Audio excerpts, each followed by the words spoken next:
Yo, what's up, everybody? Professor V here, and this is the end of the fourth week of the fall 2017 semester, and these are my final thoughts.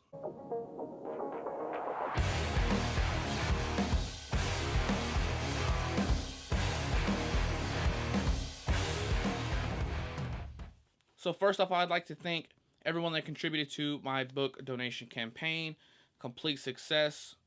A lot of students were able to benefit from your donated textbooks, and I truly, truly thank you. And they were all appreciative of your gestures, as was I. If you are in my abnormal psych class and you still need a textbook, whether it be my online class or my face-to-face class, I still have two left in my locker. So please let me know. If you're in my cognitive psych class and you still need a copy of The Brain or The Invisible Gorilla, let me know. I still have many copies of The Brain, and I still have one last copy of The Invisible Gorilla. So please let me know if you still need those books. Other than that, final thoughts in my classes. My cognitive psych class, we focus on intentional processing this past week. In the workshop, and it went rather well. I think so. We talked about pre-attentive processing, post-attentive processing, and the difference between the two. And I used pennies to demonstrate pre-attentive and post-attentive processing. So if you throw out 3 pennies, you can easily count them. It was simply done. That's pre-attentive processing. But if you throw out like 8 or 9 pennies and you actually have to pay attention to the pennies and the amounts of pennies and count them, that's post-attentive. So pre-attentive processing requires less energy, less concentration, less attention to detail, while post-attentive processing requires more. Abnormal psych class was a great class this week. It was a little off topic, especially on Thursday. We spoke a little bit about careers in psychology, and we also talked about after getting your undergraduate degree, what should you do. We talked about pay scales, and honestly, if you're in psychology and you're thinking you're going to make a lot of money,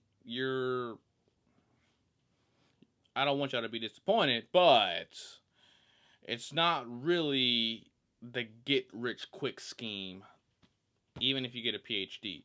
Now, of course, there's always few exceptions to the rules, but those exceptions are rare, to be honest.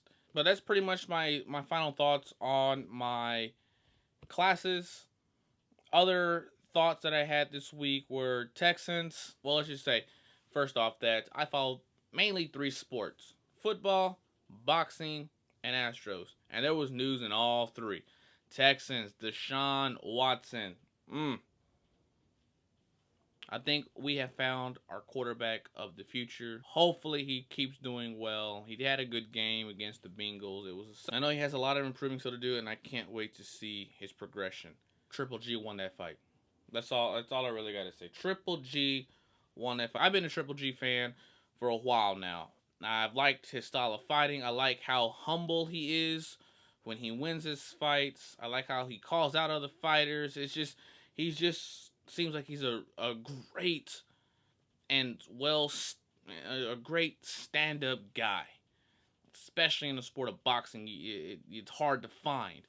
And I've always been a fan. And then Canelo comes in and thinks he won the fight, and get out of here with that BS, man. Canelo, you lost, okay? You lost, okay? Astros won the NL West title.